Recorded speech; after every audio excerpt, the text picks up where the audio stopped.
नमस्कार साथियों, जैसा कि आपको मैंने बताया था 2025 और 2024 लास्ट ये जो समय है ये कहीं ना कहीं भर्तियों के लिए जो अभ्यर्थी तैयारी कर रहे हैं उनके लिए बहुत महत्वपूर्ण रहेगा।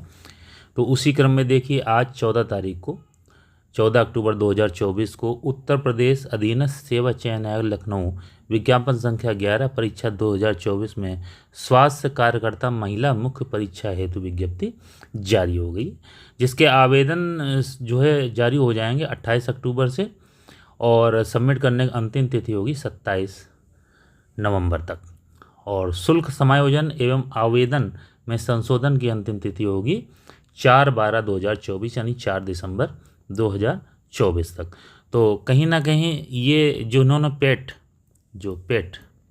क्वालिफाइड हैं कैंडिडेट उनके लिए बहुत महत्वपूर्ण वैकेंसी है। उपयुक्त विज्ञापन के सापेक्ष आवेदन सबमिट करने व शुल्क जमा करने की अंतिम तिथि 27/11/2024 है, जैसा कि मैंने आपको भी बताया। और इस तिथि के बाद कोई आवेदन शुल्क स्वीकार नहीं किया जाएगा। अभ्यर्थी द्वारा बैंक से शुल्क का समायोजन 27/11/2024 तक अथवा उसके पश्चात विलंबन 7 दिवस के अंदर अर्थात 4/12/2024 तक अनिवार्य रूप से करा लिया जाए। इस अवधि में अभ्यर्थी द्वारा अपने आवेदन पत्र में अनुमन्य विवरण को संशोधित भी किया जा सकता है, यानी कि संशोधन की तारीख आपको निर्धारित है, जैसा कि अभी मैंने बताया 4/12/2024 तक। ठीक है, चलिए आगे चलते हैं। उत्तर प्रदेश अधीनस्थ सेवा चयन आयोग लखनऊ की विज्ञापन संख्या ये स्वास्थ्य कार्यकर्ता महिला मुख्य परीक्षा के अंतर्गत परिवार कल्याण महानिदेशालय उत्तर प्रदेश लखनऊ के नियंत्रणाधीन स्वास्थ्य कार्यकर्ता महिला के 4,892 पद सामान्य चयन व 380 पद विशेष चयन सहित कुल 5,272 पदों पर चयन हेतु भारत के नागरिकों से ऑनलाइन आवेदन आमंत्रित किए जाते हैं। यानी कुल मिलाकर के 5,272 पद हैं। बहुत बड़ी वैकेंसी है ये। तो जो पेट क्वालिफाई हैं कैंडिडेट हमारे उनके लिए बहुत महत्वपूर्ण रहेगा। तो आइए चलते हैं आगे। स्वास्थ्य कार्यकर्ता महिला मुख्य परीक्षा हेतु अभ्यर्थियों की शॉर्ट लिस्टिंग उनके प्रारंभिक अर्हता परीक्षा 2023 पीईटी के स्कोर के आधार पर की जाएगी। अतः इस परीक्षा में प्रतिभाग हेतु केवल वही अभ्यर्थी ऑनलाइन आवेदन कर सकते हैं जो पीईटी में सम्मिलित हुए हैं एवं उन्हें आयोग द्वारा स्कोर कार्ड जारी किया गया है। प्रारंभिक अर्हता परीक्षा 2023 में वास्तविक स्कोर अथवा नॉर्मलाइज्ड स्कोर में 0 या उससे कम नकारात्मक अंक प्राप्त करने वाले अभ्यर्थियों को मुख्य परीक्षा हेतु शॉर्ट लिस्ट नहीं किया जाएगा। जैसा कि मैंने आपको बताया था, जो पीईटी 2023 में सम्मिलित हुए थे कैंडिडेट और जिनको कार्ड यानी वैध संख्यात्मक स्कोर जारी किया गया है, मार्कशीट जारी की गई है, केवल वही शॉर्ट लिस्टेड किए जाएंगे इसके लिए। और जो 0 या उससे कम नकारात्मक अंक, जाहिर सी बात जो फेल कैंडिडेट हैं उनको इस भर्ती में मौका नहीं मिलेगा। मैं अपने पिछले वीडियोज़ में भी कह चुका हूँ कि पेट की तैयारी करते हैं, पेट आपके लिए बहुत महत्वपूर्ण है। आगे चलते हैं। परंतु यह कि जब तक आयोग स्तर से जांच के अधीन व औपबंधिक श्रेणियों के अभ्यर्थियों के प्रकरणों में अंतिम निर्णय नहीं लिया जाता, तब तक इन श्रेणियों के अभ्यर्थियों को भी आयोग द्वारा आयोजित की जाने वाली विभिन्न मुख्य परीक्षाओं में आवेदन की औपबंधिक रूप से अनुमति इस प्रतिबंध के साथ प्रदान की जाती है कि ऐसे अभ्यर्थियों की मुख्य परीक्षा हेतु शॉर्ट लिस्टिंग व चयन संबंधी अग्रेतर कार्रवाई आयोग द्वारा की जा रही जांच के परिणाम या निर्णय के अधीन होगी। तो ये कॉमन सा पॉइंट है, कोई नई बात नहीं है कि यदि किसी पर कोई कानूनी कार्रवाई या कोर्ट का कोई लंबित मामला है या कोर्ट पर कोई केस चल रहा है पीईटी से संबंधित या किसी आयोग से विभाग से संबंधित, तो उस प्रकरण में अंतिम फैसला उसी पर डिपेंड रहेगा। अब आते हैं ऑनलाइन आवेदन करने वाले अभ्यर्थियों के लिए आवश्यक सूचना। देखिए, इस विज्ञापन के अंतर्गत आवेदन करने हेतु ऑनलाइन आवेदन प्रणाली लागू है। अन्य किसी माध्यम से प्रेषित आवेदन स्वीकार नहीं किए जाएंगे। अभ्यर्थी आयोग की वेबसाइट के माध्यम से आवेदन कर सकते हैं। क्लियर है कि जो आवेदन प्रक्रिया होगी वो कैसी होगी? ऑनलाइन होगी, ऑफलाइन इसमें नहीं है, ऑफलाइन प्रोसेस नहीं है, ऑनलाइन प्रोसेस द्वारा आप फॉर्म फिलिंग कर सकते हैं। अगले पेज की तरफ बढ़ते हैं। आवेदन की प्रक्रिया के बारे में जैसा मैंने अभी आपको बताया है कि आवेदन ऑनलाइन स्वीकार किए जाएंगे। अभ्यर्थी आयोग की वेबसाइट UP/SSC.gov.in के होम पेज पर लाइव एडवर्टीजमेंट सेगमेंट के अंतर्गत संबंधित विज्ञापन पर क्लिक कर उक्त विज्ञापन को डाउनलोड अथवा व्यू कर सकते हैं, जो मैं अभी आपको शो कर रहा हूँ। अभ्यर्थी द्वारा आवेदन पत्र भरने के लिए समस्त प्रक्रियाएं एक बार में ही पूर्ण की जा सकती हैं। आवेदन भरने संबंधी दिशा निर्देश नीचे दिए जा रहे हैं और इनको अभी सावधानीपूर्वक पढ़ना है। ये देखिए, ये आपके जो फॉर्म फिलिंग होगी उससे संबंधित जो है इम्पोर्टेंट पॉइंट हैं, इनको पढ़ना बहुत ज़रूरी है। अभ्यर्थी विज्ञापन में उल्लिखित निर्धारित अर्हता एवं शैक्षिक उत्तर करने पर ही आवेदन की प्रक्रिया प्रारंभ करें। जाहिर सी बात, अभी जो है आपका आगे विज्ञप्ति में आपकी अर्हता और एज है या सिलेबस है, पैटर्न है, पेपर स्टाइल जो भी है उसके बारे में चर्चा की जाएगी। अंतिम तिथि के बारे में हम चर्चा कर चुके हैं।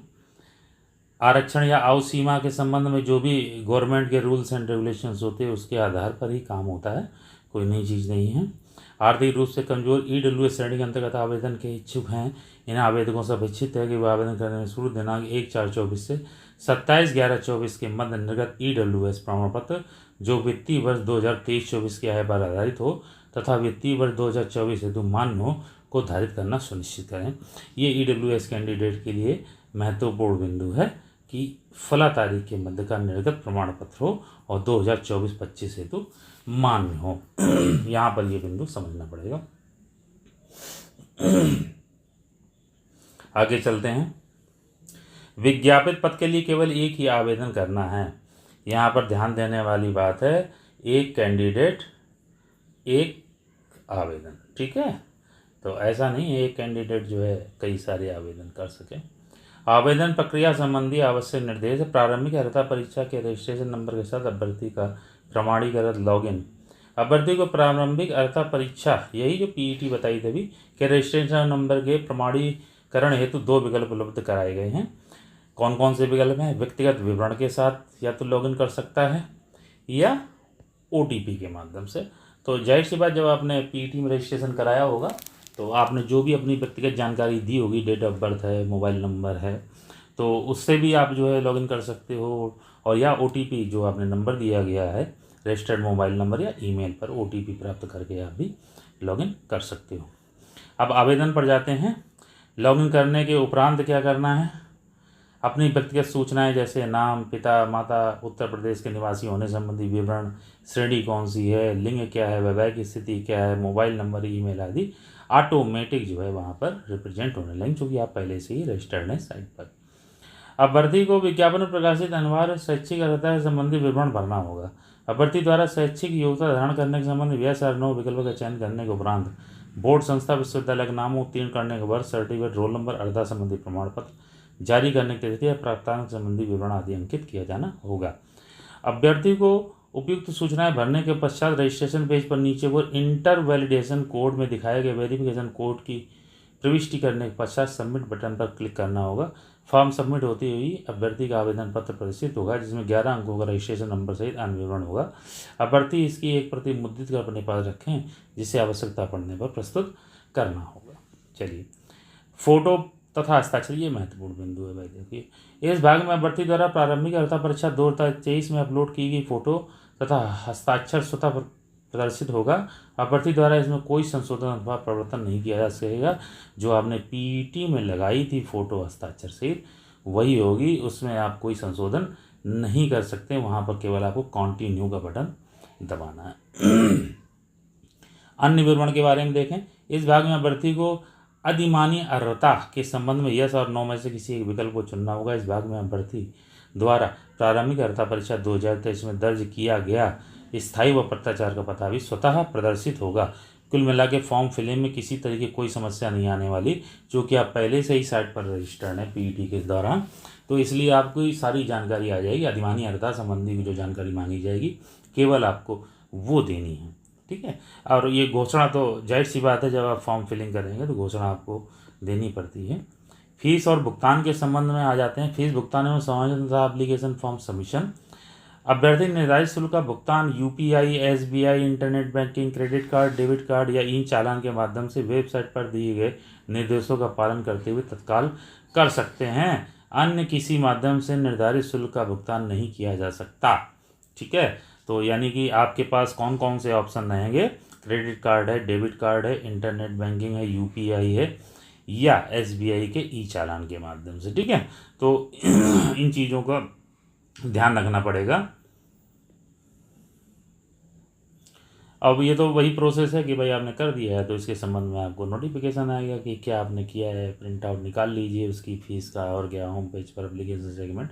ये आप बोलेंगे तो आपको पीडीएफ पर्सनली भेज दूंगा। आप व्हाट्सअप चैनल है हमारा, आप जाएंगे चैनल के लिंक पर, उसमें व्हाट्सअप डिस्क्रिप्शन में व्हाट्सअप चैनल का लिंक दिया हुआ है, तो आप उससे जो है मैसेज करेंगे, आपके पास पहुँच जाएगा। ई चालान के माध्यम शुल्क का भुगतान करने होते अभ्यर्थी को ये वही प्रोसेस दिया हुआ है, कोई नई चीज़ नहीं है। वो आप सब लोग यूपीआई चलाते हैं, यूपीआई से कर दीजिएगा। कंप्यूटर ऑपरेटर जिसके पास भी जाएंगे वो कर देगा। मेन बिंदुओं पर आते हैं। हाँ, ये है, देखिए, अभ्यर्थी शुल्क जमा करने की निर्धारित अंतिम तिथि के उपरांत शुल्क जमा नहीं कर पाएंगे और ना ही अपना आवेदन अंतिम रूप से सबमिट कर सकेंगे। अब आता है मेन बिंदु, आवेदन शुल्क पर चर्चा करते हैं। आवेदन शुल्क अनारक्षित वर्ग के लिए आवेदन शुल्क कितना है भाई? आवेदन शुल्क योग आवेदन शुल्क प्लस ऑनलाइन आवेदन प्रक्रिया 25 रुपये अनारक्षित। अन्य पिछड़ा वर्ग ओबीसी 25 रुपये, अनुसूचित जाति 25 रुपये, अनुसूचित जनजाति 25 रुपये। तो कोई ज़्यादा कॉस्ट नहीं, इससे ज़्यादा तो कंप्यूटर ऑपरेटर ले लेगा यदि आप जाएंगे तो। स्वतंत्रता संग्राम सेनानी हैं, भूतपूर्व सैनिक है, महिला, दिव्यांगजन, उत्कृष्ट खिलाड़ी या भर्ती द्वारा 1 से 4 तक उल्लेखित उनकी मूल श्रेणी के अनुसार शुल्क देय होगा, यानी कुल मिला के शुल्क देना ही है 25 रुपये। मुख्य परीक्षा हेतु परीक्षा शुल्क का भुगतान केवल मुख्य परीक्षा हेतु शॉर्टलिस्ट किए गए अभ्यर्थियों द्वारा ही अलग से किया जाना होगा। मुख्य परीक्षा हेतु शॉर्टलिस्ट किए गए अभ्यर्थियों द्वारा मुख्य परीक्षा हेतु परीक्षा शुल्क का भुगतान मुख्य परीक्षा का प्रवेश पत्र डाउनलोड करने से पूर्व किया जाएगा। ठीक है, तो जब शॉर्ट लिस्टेड हो जाएंगे तो उसके बाद जो है मुख्य परीक्षा हेतु आपसे फीस अलग से बाद में ली जाएगी। फॉर्म का प्रिंट आउट लेना है, ये तो कॉमन सी बात है, आप फॉर्म भरते रहते हैं। तो आवेदन पत्र में संशोधन की तारीख जैसा कि मैंने आपको बताई थी, तो आवेदन पत्र में कब तक आप संशोधन कर सकते हैं, तो भाई कहाँ कहाँ और कैसे? देखिए, ओटीपी को सबमिट करने पर अभ्यर्थी भरा हुआ फॉर्म प्रदर्शित होगा और जो ओटीपी आपके किस पर आएगी? ईमेल या मोबाइल नंबर पर जो आपने रजिस्टर्ड करा रखा है। और अभ्यर्थी द्वारा अपने आवेदन पत्र के निम्नलिखित विवरण पर ही संशोधित किया जा सकता है। उसके अतिरिक्त अभ्यर्थी को आवेदन में किसी अन्य विवरण में संशोधन की अनुमति नहीं दी जाएगी। जैसे कि अब मान लीजिए नाम है, आपका नाम है, अब नाम है, आप नाम तो बदल नहीं सकते ना। हाँ, ये है, नाम में कुछ स्पेलिंग मिस्टेक हो गई हो, बाय द वे ह्यूमन ही दे रहा है, कोई गलती हो जाती है टाइपिंग में, तो उसको आप बदल सकते हैं। पिता पति के नाम में वर्तनी में गलती है, भाई पिता और पति का नाम तो बदला नहीं जाएगा, है ना। तो उसमें अगर कोई नाम लिखने में कोई गलती हुई है तो उसको आप बदल सकते हैं, क्योंकि ये नाम तो आपके हाई स्कूल का सर्टिफिकेट चला जा रहा है। पत्राचार का पता मान लीजिए आपका एड्रेस कहीं इस दौरान बदल जाता है ना।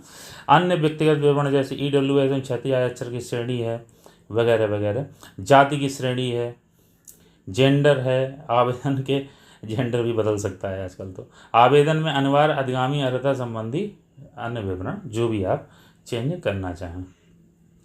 आवेदन पत्र में अनुमन्य संशोधन एवं विज्ञापन में लगी संशोधन की तिथि 27/11/2024 तक ही किया जा सकता है। जैसा कि मैंने आपको बताया था 27/11 अक्टूबर और ये नवंबर, यानी 27 नवंबर तक आप कर सकते हैं। 4 दिसंबर तक आपका फाइनल सबमिशन हो जाना चाहिए। और इस संबंध में त्रुटि सुधार संशोधन हेतु प्रत्यक्ष से कोई आवेदन स्वीकार नहीं किया जाएगा। जो टाइम पीरियड दिया गया है उसी में आपको ये सारी प्रक्रिया करनी है। पदों का विवरण देखिए, पदों के विवरण के बारे में आगे चलते हैं, ज़्यादा इसमें लंबी कहानी नहीं लिखेंगे। 28/1/2020 के आधार पर है पदों का विवरण। देखिए, ये है पदों का विवरण, आप ध्यान से देखिए। परिवार कल्याण महानिदेशालय उत्तर प्रदेश लखनऊ में कितने पद हैं? 4892 पद। यहाँ ध्यान देने वाली स्थायी व अस्थायी दोनों प्रकार के पद हैं। और इसमें आरक्षित है, अनुसूचित जाति है, अनुसूचित जनजाति है, अन्य पिछड़ा वर्ग है, आर्थिक रूप से कमजोर EWS है। कुल मिला के ये पद आपके आ रहे हैं 4892 पद। आगे चलते हैं। परिवार कल्याण महानिदेशालय उत्तर प्रदेश लखनऊ में कुल मिलाकर 380 पद हैं और ये भी स्थायी व अस्थायी में है। सेम कैटेगरी डिवाइड करी गई है यहाँ पर भी, जनरल, SC, OBC, ST, ठीक है। तो EWS है। तो यहाँ पर क्या है, कुल मिलाकर के आपके पद कितने बनने हैं, 5272 पद हैं। अच्छी खासी वैकेंसी है। तो वे अभ्यर्थी जो तैयारी कर रहे हैं, मेहनत कर रहे हैं, वे अभ्यर्थी जो इस प्रोसेस में लगे हुए थे, उनके लिए बड़ी अच्छी खबर है। क्षैतिज आरक्षण का विवरण यहाँ पर दिया गया है, देख लेते हैं एक बार इसको। क्षैतिज आरक्षण का विवरण देखिए। परिवार कल्याण महानिदेशालय उत्तर प्रदेश लखनऊ स्वास्थ्य कार्यकर्ता महिला सामान्य चयन में कुल मिला के भूतपूर्व सैनिक या सैन्य वियोजित 244 पद हैं और उत्कृष्ट खिलाड़ियों हेतु 57 पद है। 100% महिला संवर्ग का पद है ना, महिलाओं की वैकेंसी है, यहाँ ध्यान देने वाली बात है।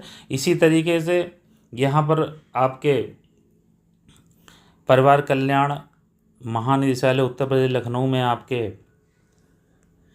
परिवार कल्याण महानिदेशालय उत्तर प्रदेश लखनऊ स्वास्थ्य कार्यकर्ता हेतु दिव्यांगजन उपश्रेणियों के चिन्हांकन तो यहाँ 19 हैं और ये आपका दिया गया उत्कृष्ट खिलाड़ी हेतु 7 पद हैं। यहाँ पर भी केवल महिला संवर्ग के लिए वैकेंसी। आरक्षण संबंधी प्रावधान जो भी आपका उत्तर प्रदेश सरकार का है, अनुसूचित जाति, अन्य पिछड़े वर्ग का, जाति जनजाति जो भी है, तो उसके आधार पर ही जो है अनुमन्य होगा। कोई नई चीज़ नहीं है, ये सभी लोग हर भर्ती में निकलता है। आते हैं अर्हता पर, ये मेन बिंदु है। अनिवार्य अर्हता शैक्षिक। उत्तर प्रदेश चिकित्सा स्वास्थ्य एवं परिवार कल्याण विभाग स्वास्थ्य कार्यकर्ता और स्वास्थ्य पर्यवेक्षक पुरुष और महिला अराजपत्रित सेवा नियमावली 2018 के भाग 4 नियम 8 के अनुसार सेवा में स्वास्थ्य कार्यकर्ता महिला के पद पर सीधी भर्ती के लिए निम्नलिखित अर्हताएं होना आवश्यक है। कौन कौन सी भाई? अभ्यर्थी ने माध्यमिक शिक्षा परिषद उत्तर प्रदेश की इंटरमीडिएट परीक्षा या उसके समकक्ष सरकार द्वारा मान्यता प्राप्त कोई अन्य परीक्षा उत्तीर्ण की हो, यानी 10+2, ठीक है। आगे चलते। अभ्यर्थी ने भारतीय परिचर्या परिषद के शन नियमों के अनुसार 1 वर्ष 6 माह या 2 वर्ष का सहायक नर्सेज एंड मिडवाइफ्स NM का प्रशिक्षण कार्यक्रम जो है प्रसूति से संबंधित 6 माह का प्रशिक्षण सहित सफलतापूर्वक अवश्य पूर्ण किया हो और जो Uttar Pradesh nurses and midwife counselling Lucknow में विधिवत पंजीकृत हो। तो ऐसा नहीं है कि यहाँ पर जो ANM का कोर्स तो है ही, साथ में यहाँ पर मिडवाइफरी जो काउंसलिंग है उसमें पंजीकृत होना भी आवश्यक है। तो वो साथी जिन्होंने कोर्स सर्टिफिकेट, डिग्री कोर्स या सर्टिफिकेट और डिप्लोमा कोर्स करने के बाद पंजीकरण नहीं कराया है, तो वो जा कर के लखनऊ मिडवाइफरी काउंसलिंग में अपना पंजीकरण अवश्य करा लें। अब आते हैं अधिमानी अर्हता पर। उत्तर प्रदेश चिकित्सा परिवार कल्याण वही चीज़ आ गई। प्रादेशिक सेना में न्यूनतम 2 वर्ष की अवधि सेवा की हो, यानी कि जो सैनिक हैं, रिटायर्ड सैनिक हैं, उनके लिए राष्ट्रीय कैडेट कोर का B प्रमाण पत्र प्राप्त किया हो, NCC का B सर्टिफिकेट, ठीक है। चलिए आगे चलते हैं। संविदा के आधार पर पूर्ण की गई सेवा के प्रथम वर्ष के लिए 3 अंक, संविदा के आधार पर की गई सेवा के अगले और सेवा के प्रत्येक पूर्ण वर्ष के लिए प्रत्येक वर्ष हेतु 3 अंक, ये आपको जो है वेटेज का प्रावधान दिया गया है। अधिमानी अंक जो प्रदान किए जाएंगे उनके आधार पर। चलिए आगे चलते हैं। अब आता है आयु वर्ग। आयु क्या रहेगी? अभ्यर्थी की आयु के संबंध में स्पष्ट दिया हुआ है कि महिला अभ्यर्थी जो भी हैं सीधी भर्ती के लिए आवश्यक है अभ्यर्थी ने उस कैलेंडर वर्ष की जिसमें आयोग द्वारा सीधी भर्ती के लिए रिक्तियाँ विज्ञापित की जाएँ 1 जुलाई को 18 वर्ष की आयु प्राप्त कर ली हो, 40 वर्ष से अधिक आयु प्राप्त ना हो, यानी 18 से 40 वर्ष आयु वर्ग है, स्पष्ट की। और कब से ये काउंट की जाएगी? उस कैलेंडर वर्ष से जिसमें आयोग द्वारा सीधी भर्ती के लिए रिक्तियाँ विज्ञापित की जाएँ, ठीक है। तो कैलेंडर वर्ष 2024-25 रहेगा ये ध्यान देने वाली बात है। परंतु अनुसूचित जातियों, जनजातियों और ऐसी अन्य श्रेणियों को जो सरकार द्वारा समय पर सूचित किया जाए भर्ती की दशा उच्चतर आयु सीमा में उतने वर्ष होगी जितनी निर्दिष्ट की जाए, यानी कुल मिला के जो SC ST OBC का जो एज रिलैक्सेशन होता है जो ऑथराइज्ड है वो आपको मिलेगा, ठीक है। आगे चलते हैं, चयन का आधार, ये इम्पोर्टेंट पॉइंट है। चयन का आधार क्या होगा भाई? लिखित परीक्षा के द्वारा होगा। किसके द्वारा होगा? लिखित परीक्षा के द्वारा होगा। और देखिए चयन का आधार क्या है? लिखित परीक्षा है। तो इसमें ज़्यादा मैं आपका समय नहीं लूँगा। आगे चलते हैं, सिलेबस के बारे में चर्चा करेंगे, योजना और पाठ्यक्रम के बारे में चर्चा करेंगे। तो अनुदेश हैं, ये कोई नई चीज़ नहीं है। चलिए आगे चलते हैं, सीधे पाठ्यक्रम पर चलते हैं। जो आपका लिखित परीक्षा होगी उसका पाठ्यक्रम क्या रहेगा? तो देखिए सबसे पहले चलते हैं, पेपर का पैटर्न क्या रहेगा, प्रश्नों की संख्या कितनी रहेगी? 100। कैसे होंगे? ये विषयगत ज्ञान के संबंधित होंगे। कोई ऐसा नहीं है कि मैथ इंग्लिश वगैरह, आपका जो सब्जेक्टिव नॉलेज है उससे पूछी जाएगी। और निर्धारित अंक 100 होंगे और समय होगा 2 घंटे। यानी कि आपको मिलेंगे 100 क्वेश्चंस और टाइम मिलेगा 120 मिनट। और इसका मतलब सीधा सीधा 20 मिनट तो हटा दो, यानी कि 1 मिनट पर क्वेश्चन के लिए आपको मिल रहा है। ये आपका एवरेज टाइम रहेगा, क्योंकि 20 मिनट आपका, अभी देखिए इसमें ये क्लियर नहीं है कि CBT होगा क्या या OMR पर होगा, लेकिन हाँ इतना ज़रूर है, लिखित परीक्षा हेतु ऋणात्मक अंक दिए जाएंगे, जो प्रत्येक गलत उत्तर पर उस प्रश्न के पूर्णांक का 1/4 अर्थात 25% होंगे। तो निगेटिव मार्किंग दी गई है, यानी कि सीधी सी बात है कि यदि सही पर आपको 1 अंक मिलेगा और गलत पर आपका 1/4 अंक काट लिया जाएगा। यानी कि यदि आप 4 प्रश्न सही करते हैं, ठीक है, 4 प्रश्न सही करते हैं और 16 प्रश्न गलत कर देते हैं, तो ये कट्टम कहिया हो जाएगी, बराबर हो जाएगा मामला। या सीधी सीधी बात बोलें, 4 गलत कर दिए और 1 सही कर दिया, तभी कट्टम कहिया हो जाएगा। यानी कि ये 25% का एवरेज निकल करके आ रहा है। अब आते हैं इसके विषय पर, कौन कौन से विषय आ रहे हैं। स्वास्थ्य के निर्धारित तत्व हैं, भारतीय स्वास्थ्य समस्याओं का वायु रूप में एवं योजनाएं हैं, SC PSC CMC और जिला अस्पताल का संगठन संबंधी प्रश्न पूछे जाएंगे। स्वास्थ्य संस्थाएं अंतर्राष्ट्रीय WHO है, यूनिसेफ है, UNFP है, UNDP है, विश्व बैंक है, FAO है, DANIDA यूरोपीय आयोग है, रेड क्रॉस है, अमेरिकी सहायक, UNESCO, Colombo plan, ILO care आदि राष्ट्रीय, Indian red cross, Indian council for child welfare, family planning association of India आदि, इनसे संबंधित प्रश्न पूछे जाएंगे।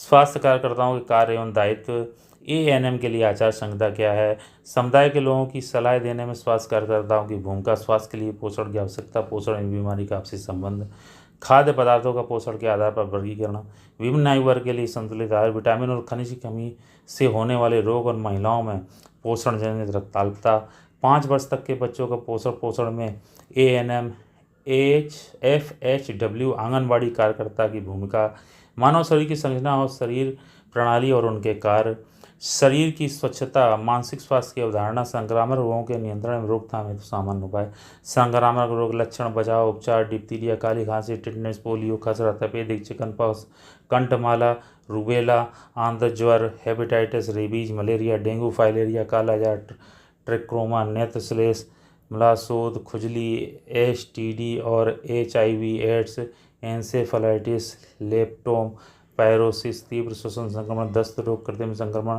कृमि संक्रमण, कुष्ठ रोग। समुदाय में बीमारियों की देखभाल, इतिहास लेना, शारीरिक परीक्षण, महत्वपूर्ण लक्षण, ज्वर महत्वपूर्ण संकेत, तापमान, नाड़ी श्वसन, रक्तचाप, स्वास्थ्य में आयुष की भूमिका एवं घरेलू उपचार, दवाओं का वर्गीकरण, प्राथमिक चिकित्सा की आवश्यकता, सामान्य चोटें और बीमारियां, कट और घाव प्रकार, सिद्धांत और प्राथमिक चिकित्सा देखभाल, शिशुओं और बच्चों के वृद्धि और विकास को प्रभावित करने वाले कारक। आगे चलते हैं, कुल मिलाकर 38 पॉइंट हैं। बच्चों का शारीरिक, मनोवैज्ञानिक और सामाजिक विकास, दुर्घटनाएं, कारण, सावधानियां और रोकथाम, विशेष स्तनपान, विद्यालय स्वास्थ्य उद्देश्य, समस्याएं, कार्यक्रम और विद्यालय का वातावरण, किशोरों के लिए यौन शिक्षा, मासिक चक्र के दौरान स्वच्छता, किशोरावस्था में गर्भधारण और गर्भपात संबंधित जानकारी, भ्रूण और नाल, सामान्य गर्भावस्था, गर्भावस्था के चिन्ह और लक्षण, सामान्य प्रसव के दौरान देखभाल, नवजात की देखभाल, गर्भावस्था की असमानताएं, गर्भपात के कारण एवं गर्भपात के, हाँ वही है, गर्भपात के प्रकार एवं गर्भपात के कारण। अब इसी को क्वेश्चन उन्होंने कर दिया, ये थोड़ा सा इंग्लिश में दे दिए हैं, पॉइंट वही हैं, 38 पॉइंट हैं। बाकी ये घोषणा वगैरह हैं, ये जो आप देते हैं शपथ पत्र वगैरह है, और इसमें कुछ विशेष नहीं रहा। कुल मिला करके आपकी बात निकल करके आई है। जो सार देख लेते हैं, इसमें सार निकल करके क्या आया है भाई कि आपकी 14 तारीख से फॉर्म जमा 14 तारीख को विज्ञप्ति आ चुकी है। ऑनलाइन फॉर्म 28 तारीख से जमा हो जाएंगे और 4 तारीख जो है शुल्क समायोजन एवं आवेदन संशोधन की अंतिम तिथि रहेगी। यहाँ पर क्वालिफिकेशन मांगी है 10+2। पेपर कितने होंगे? 100 क्वेश्चन आएंगे, जिसमें 120 मिनट मिलेगा। आप इसको 100 मिनट ही माने, ठीक है। और उसके बाद आपका 1/4 जो है आपका निगेटिव मार्किंग है, ठीक है, निगेटिव मार्किंग है। और आपका इसमें पीईटी क्वालिफाई जो कैंडिडेट हैं केवल वही शॉर्ट लिस्टेड किए जाएंगे जिनको सर्टिफिकेट प्राप्त हुआ है। बाकी सिलेबस मैंने आपको पूरा बताया, 38 पॉइंट्स पर बेस्ड होगा ये सिलेबस। और वही लोग परीक्षा में बैठ पाएंगे जिन्होंने पीईटी 2023 की परीक्षा क्वालिफाई कर चुके हैं और जिनको सर्टिफिकेट अलॉट हो गया है। अब मैं आपको और बताना चाहूँगा, अभी बीपीएससी है, ठीक है, एसएससी है, ठीक है, और आरपीएससी है। इनके जो पेपर आपको सॉल्व मिलेंगे इसी चैनल पर। और अभी आपको आरआरबी जो आपकी एनटीपीसी की वैकेंसी निकली है, इनके पेपर अभी सॉल्व मिल रहे हैं, ठीक है। बाकी अगर किसी कैंडिडेट को स्पेशल किसी टॉपिक पर, स्पेशली फॉर मैथमेटिक्स और रीजनिंग, किसी टॉपिक पर आपको वीडियो चाहिए या पर्सनल सपोर्ट चाहिए, हेल्प चाहिए, तो आप मैसेज कर सकते हैं। आपकी पूरी सहायता की जाएगी। धन्यवाद साथियों, और आप लोग फॉर्म डालें।